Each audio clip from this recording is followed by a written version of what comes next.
Hi, another video here from the Tokyo Real Estate Man, and yeah, today's topic of the video is a really important one, and there's a few things that we can talk about. Recently, this is, I guess it's December or January 2nd, 2024, and there has been a pretty serious earthquake in Ishikawa, in Japan, which is on the Nihon Kai. You say Nihon Kai, or the Japan Sea, or the side that's facing China. And I think it's a really, this has come up, and I think it's a good, important, so kind of a good time to talk about some of these issues as it's sort of come up. If people don't know, I've lived in Japan for 30 years. I still really live in Tokyo. I live in both. I have businesses in both.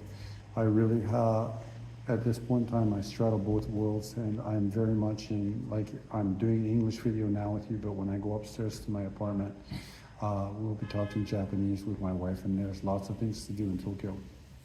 Earthquakes, I talked about it in the other video the other day. If you hadn't seen it, the one about the house that we looked at in Shinagawa.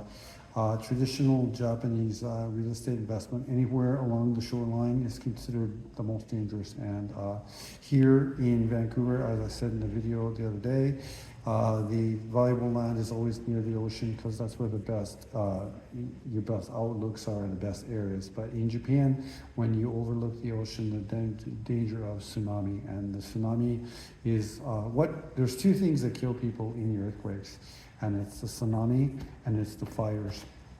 So in this one in Ishikawa right now, it's probably the tsunami that does it. This tremendous, it's the same as like water just destroys human shelter, whether it's a flood. I mean, it is a flood. That's what a tsunami is. It's a flood. It's swelling the ocean, and it comes into the shore, and it floods it, and it rips it up. It's so powerful.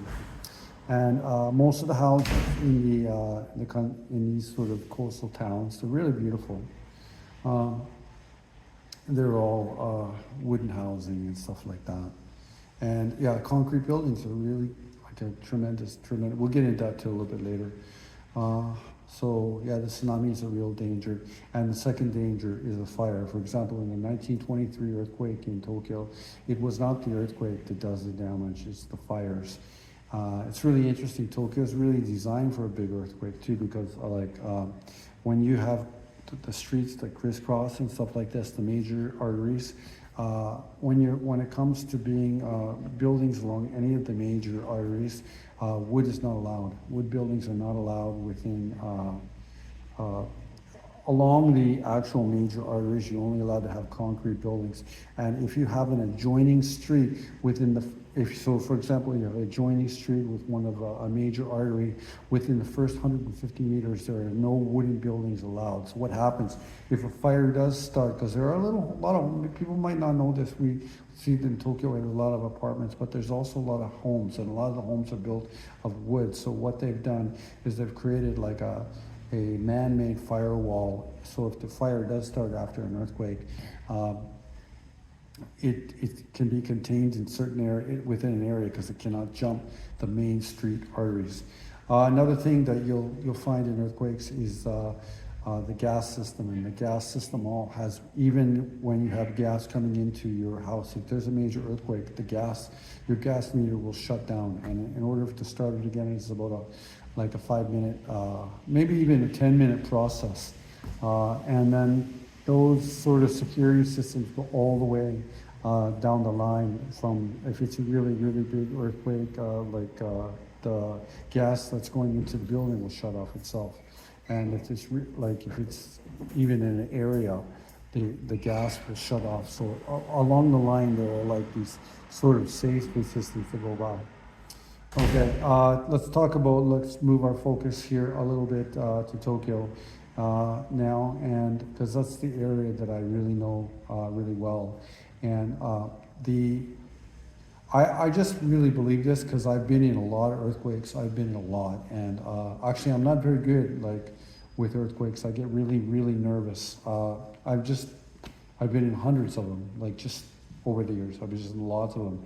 And the 3/11 earthquake was really big, and it really shook me. And what happens during the quake, though, too, you get shaken shaken, but the aftershocks really keep coming, and they just keep coming and keep coming and keep coming.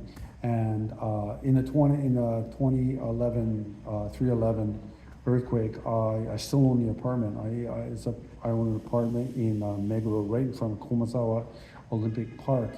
And that's an older late 1970s building that's built of concrete and steel. And yeah, it was like, you can actually, it's really a weird thing that there are two waves when the earthquakes come. There's called the S waves and the P waves. And the P wave is the primary wave. And the primary wave would come first. And a lot of the time in the older buildings, you could hear this little rattle that comes along. It comes about, even about 10 or 15 seconds before the earthquake comes, and it rattles, and then the earthquake could come. So you could hear it when it comes. And in that one building in Yagamo, in front of Komazawa Park, during the aftershocks, I could hear the rattle, like the concrete would almost shake from the inside from the P wave. That I think it means primary wave. And they give you about a 10-second, but all the phones go off too. Like in Japan, there's all these phones that freak you out too, because all the phones go off when the P waves come. So I think at that time that wasn't hooked up on our phones, right? But now everything, when the P waves come, everyone's phone goes off, so it like really freaks you out as well, because you'll be sitting in a room with 5 people, and then before the earthquake comes, all their phones will go off, and then I get really scared because I think the big one's coming. However, what I mean, I'm trying to bring the focus back here to real estate, and even the 1970 building that I was in, concrete and steel is just an unbelievable safe design. And a lot of schools, for example, that were built in the 1960s and 70s, they built a lot of sort of safety systems around like these older concrete. They're all concrete buildings. And they built these sort of like almost structurally strengthening things around these buildings in the interim years since they've been built to make them stronger. But yeah, concrete and steel is pretty well unbeatable in a earthquake. And that's another reason why Japanese people if your families lived in like Japan for from people are natives there, right? So they've lived there all their life, and your family has the financial resources of companies or of savings and stuff like that. The safety of living in a newer building for let's say an older couple or a family is invaluable to them, because they just feel safer because they know in the earthquake that they're going to survive. So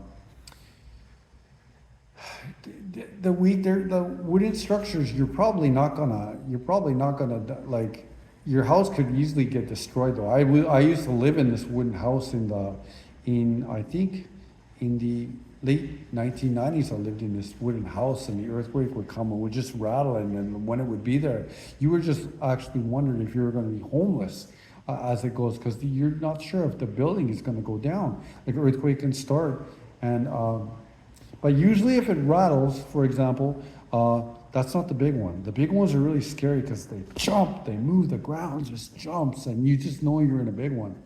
So they operate, like the lower ones rattle, like shake like that, but the other ones just like, they'll just crush like a wooden building. But the Japanese people are really industrious. But yeah, I mean, coming back to the last thing there, like concrete and steel, you really can't beat it. There will be buildings that were built in the 1970s and the 1980s in Japan that were built in concrete around Japan. They'll be standing for thousands of years. They're very strong construction material, and earthquakes didn't plan for them to be that strong. So they're really good material. And if you watch the Japanese construction site and watch the quality of the steel that is put into recent sort of buildings, it's really unbelievable. And it's really neat if you have a chance and you're in Tokyo and you have a chance to go watch construction. I still love to watch construction and watch it happen. But if you can, there's always different levels of buildings being built there, and then you can watch it, but you can get an idea of the quality of it, and just by looking at the steel that's going into it. And yeah, concrete and steel buildings are just really the best, and they're reflected in also ways that you might not know about in the real estate business, but they're reflected in the way that depreciation is calculated. For example, you also right here have a real insight into the idea of Japanese depreciation and the idea, for example, of the Akiya in the countryside being worthless.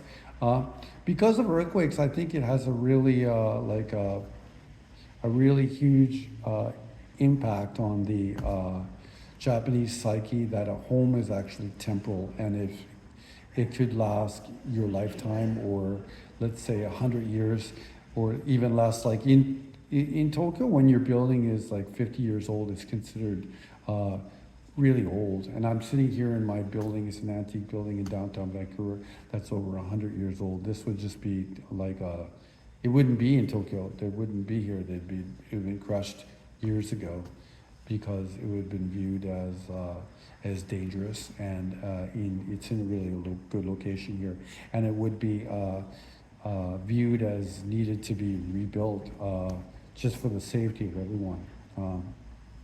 So that is really the sort of outlook on construction by the Japanese people, and it's reflected in like I'm going back in February to Tokyo because I have to do my taxes, and you'll see, if you are in the real estate business, you'll see that it's reflected in the depreciation, how it's calculated, and that depreciation, how it's calculated, is also reflective of the attitude of the buildings being temporal, and the need for them to be always constantly rebuilt. And I guess the idea is when they're rebuilt, they're stronger, and maybe earthquakes over time make them weak anyways, could be the way they're viewed. I do know that my wife's family the other day said that the earthquake was really, really big, and as soon as it came, they were holding up the TV so it didn't fall down on the New Year's dinner. Anyhow, this is just a little video about earthquakes and real estate in Japan. I think it's an important one. I think I talked about a lot of important things. Key thing to think about, really, concrete buildings are viewed as important. Buildings are temple, and the